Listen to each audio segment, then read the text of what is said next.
Bakekok. Assalamualaikum warahmatullahi wabarakatuh.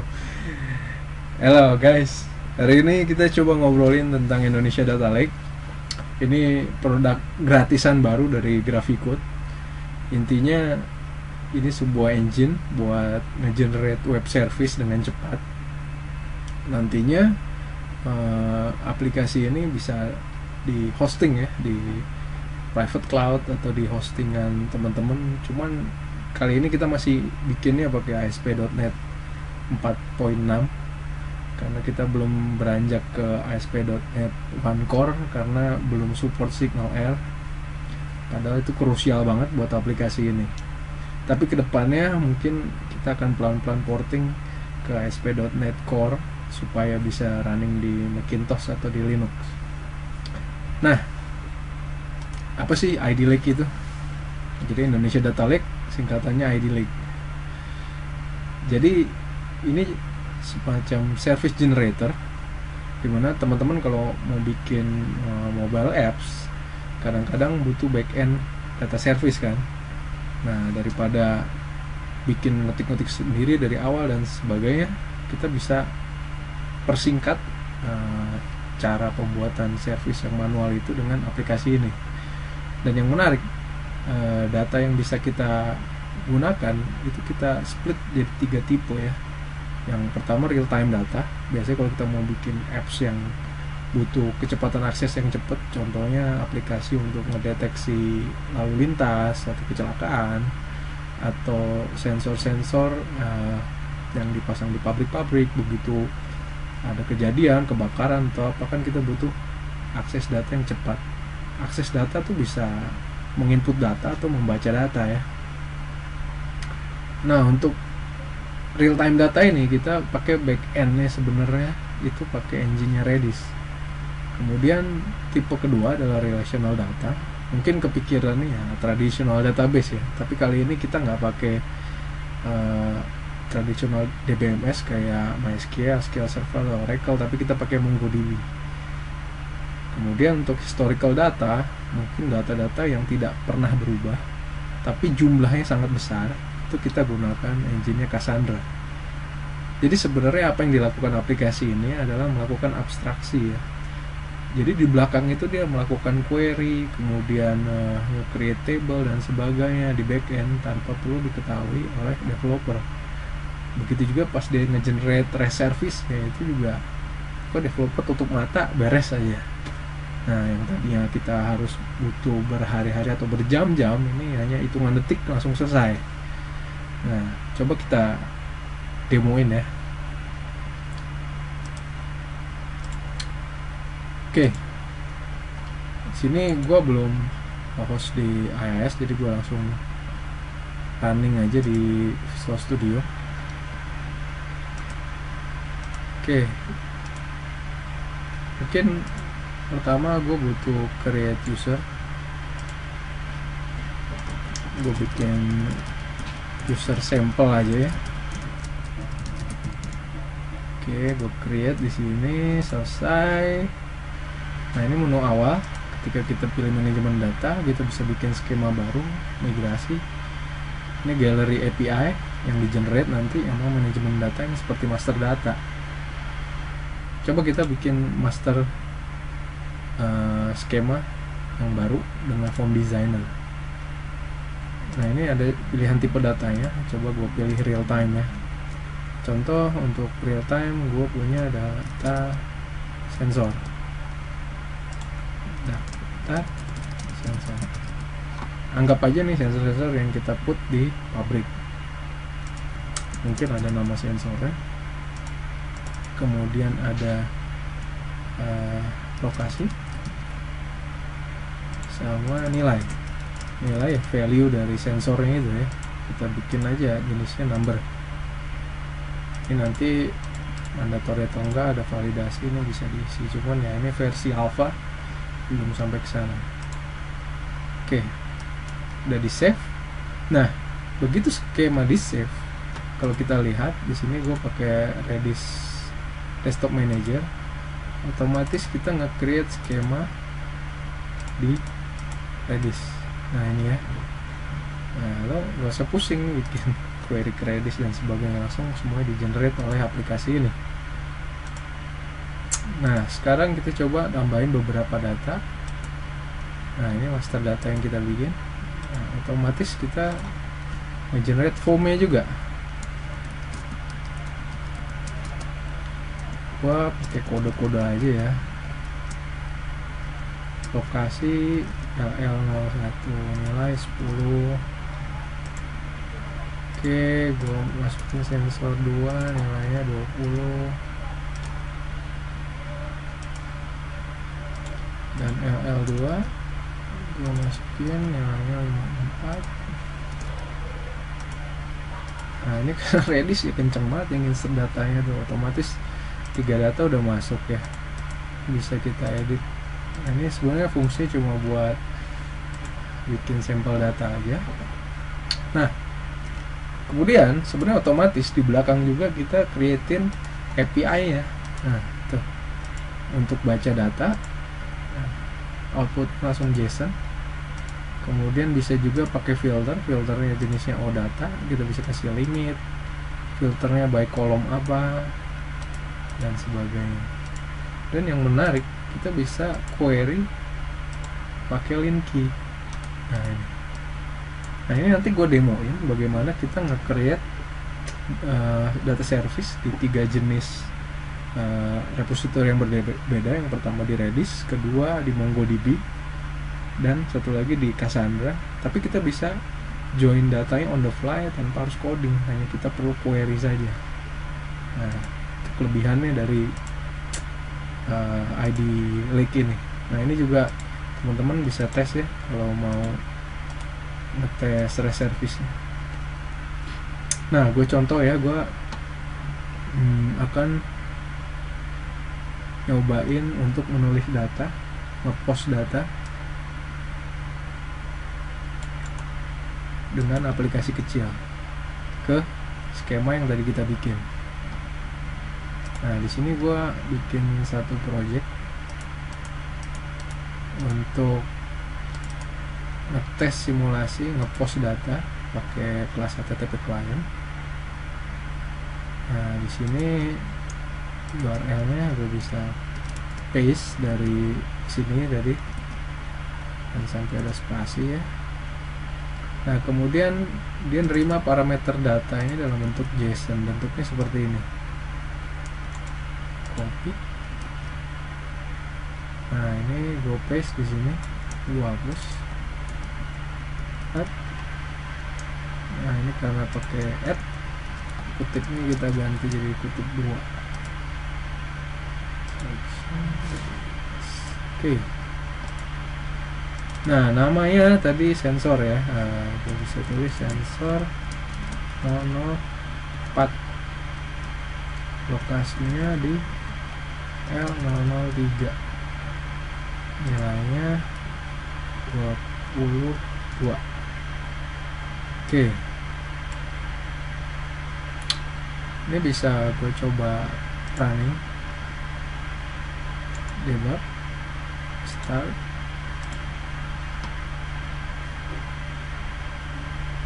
Nah yang dia lakukan, dia akan ngepost ke web service yang kita bikin. Oke,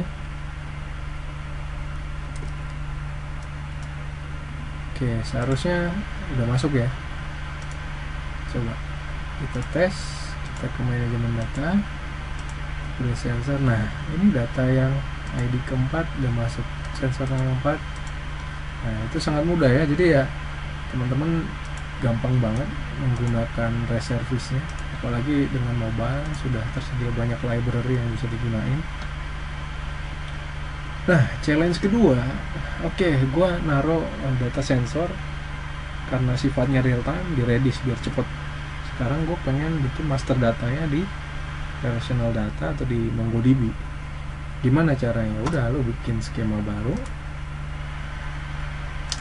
Oh ya, ada cara lain ya, mungkin ini caranya lebih mudah. Kita bikin pakai CSV, jadi kita bisa generate skemanya dengan CSV.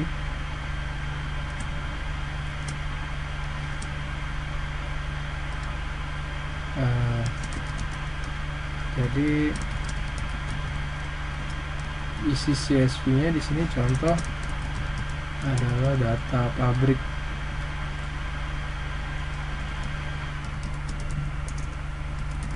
Jadi ada 4 kolom. Yang pertama nomor pabrik, lokasi yang tadi ya, dan alamatnya.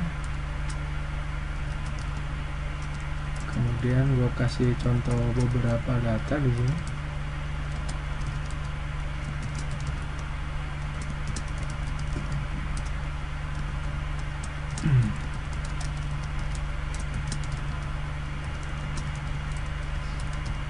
Oke, gue coba save, gue taruh di drive F, namanya data pabrik .csv, lalu play all files, save. Nah, sekarang kita coba nge-generate skema baru tapi dengan template file. Kita pilihnya relational biar dia pakai MongoDB. Nama skemanya pabrik, daftar pabrik. Jadi ini master data tentang pabrik. Kita pilih filenya, tapi ada di drive sini, kita import. Oke, selesai. Itu baru bikin skemanya. Sekarang kita migrasi datanya. Kita pilih skemanya pabrik, kemudian file, kita import, selesai. Nah, yang menarik, kita cek di manajemen data pabrik, udah masuk data-datanya tadi ya, yang kita bikin pakai CSV. Jadi ngebayang kalau teman-teman punya data udah ratusan, ribuan, daripada create satu-satu, import aja langsung jadi. Menghemat waktu, dan waktu yang lebih bisa buat ini ya, buat hal-hal yang lebih manfaat, kayak berbakti sama orang tua. Oke. Nah, otomatis juga API-nya kita generate di sini. Langsung buat ngebaca data, buat nulis data dan sebagainya, dan ini dibikin standar ya, walaupun di belakangnya ada MongoDB, ada Cassandra, ada Redis, cuman query-nya, cara insert datanya, editnya itu dibikin standar, jadi orang nggak perlu tahu di belakangnya tuh kompleks apa, semua udah di-tackle sama ID data lake ini. Ya, harapan kita sih teman-teman bisa kontribusi project ini open source, nanti bisa diedit, mungkin tampilannya dipercanggih, kemudian tidak cuma 3 NoSQL database ini yang disupport, mungkin nanti bisa tambah CouchDB atau ReactDB atau yang lain-lain yang lagi happening sekarang dan memang secara fiturnya canggih, itu bisa ditambahkan. Oke, tadi kita punya data beberapa ya. Sekarang ada challenge tadi, gimana data yang ada di database Redis yang sensor tadi kita join ke data yang ada di MongoDB, yaitu data pabrik. Nah, sama-sama masing-masing punya primary key dan foreign key yang saling berrelasi, yaitu lokasi ya. Oke, di sini kita lihat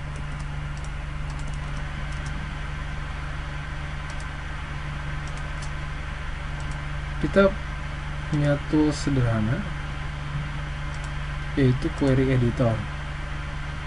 Nah, di sini kita bisa ngetes query kita apakah jalan atau enggak sebelum kita pakai di aplikasi kita. Nah, pertama gue pengen ambil query untuk narik data pabrik. Oke. Nah, ini query-nya sebenarnya ada di atas, ini bisa gue ambil. Oke. Nah, ini gue bisa clean up.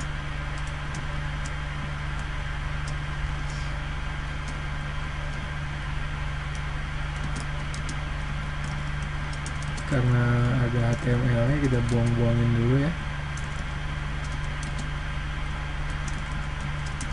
Nah, ini query untuk data pabrik. Kita tes ya. Oke, execute.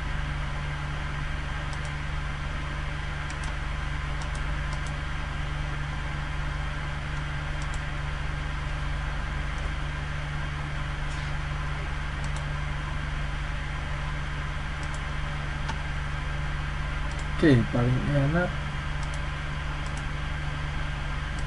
kita debug. Yang juga masih banyak masalah ya. Kita tes dulu.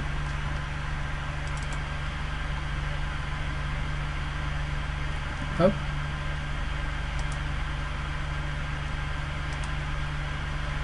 Oh iya, saya lupa. Ini kayak nge-cache. Jadi kita ngetesnya pakai IE ya. Yang di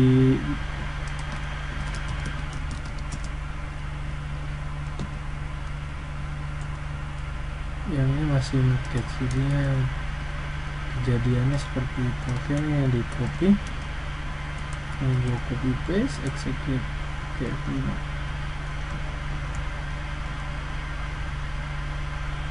Nah, ini hasilnya. Gue juga nggak tahu nih, kayaknya Chrome lagi nge-cache, jadi JavaScript-nya masih pakai yang lama, jadi pas dia execute agak ngaco. Nah, ini kita udah punya cara narik data pabrik. Data pabrik ada kolom nomor, lokasi, alamat, dan sebagainya. Sekarang gue coba query untuk ngambil data dari data sensor ya. Ini debugnya gue matiin dulu. Oke, data sensor. Nah, ini gue ambil. Oke, gue bersihin. Variabelnya gue ganti jadi D.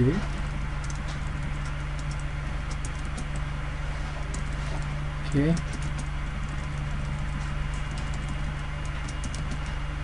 selectnya jadi D. Nah, ini kita tes dulu ya. Kita tes. Set. Nah, mantap ya. Nah, di sensor kita punya variabel, ada nama, ada lokasi, ada nilai. Nah, sekarang kita pengen join.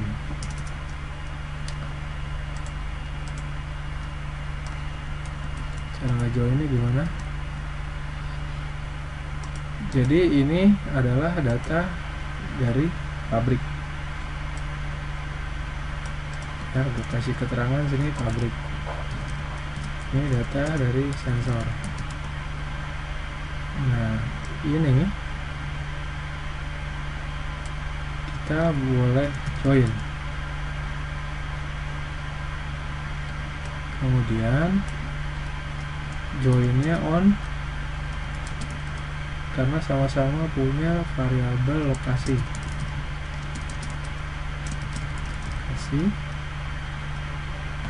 Sorry, bukan pakai sama dengan, biasanya pakai equal. Kemudian kita select apa aja yang kita mau masukin, objek-objeknya, propertinya. Yang pertama dari C, gue mau ambil nomor pabriknya, pabrik. Gue ambil dari kolom C. Kemudian gue ambil alamat dari pabrik. Kemudian dari D, dari sensor gue bisa ambil nama sensornya sama nilainya.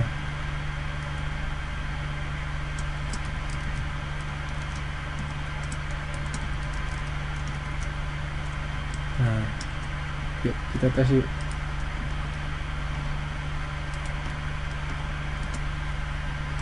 Oke, ini gue copy. Sekarang gue paste di sini. Nah, lihat. data ini adalah hasil join antara Redis sama MongoDB. Ngebayangkan kalau bikin program sendiri untuk ngejoin ini lama kan, apalagi dua-duanya dengan background yang berbeda gitu, maksudnya dibuild dengan platform yang berbeda. Oke, mungkin ini masih pengembangan awal, tapi harapan kita teman-teman ke depan bisa ngembangin lebih jauh lagi platform ini jadi platform yang hebat. Mungkin bisa di hosting gratis, rencananya kalau bisa digratisin nanti data-data government yang sifatnya public, semua masyarakat bisa akses, itu harusnya bisa kita host sendiri, developer seluruh Indonesia bisa mengakses ke API ini dengan gratis. Dan juga penting untuk diperhatikan masalah security untuk sistemnya ini yang belum kita kembangin lebih jauh. Dan satu fitur terakhir, kita bisa ekspor datanya. Jadi kalau kita udah selesai input data dan sebagainya, kita bisa ekspor ke beberapa jenis data. Ini saya coba ke XML, saya download dan hasilnya. Oke, sekian dari saya. Jangan lupa download source code-nya, nanti ada di description YouTube ya. Oke, selamat berkarya, makin maju Indonesia. Assalamualaikum warahmatullahi wabarakatuh.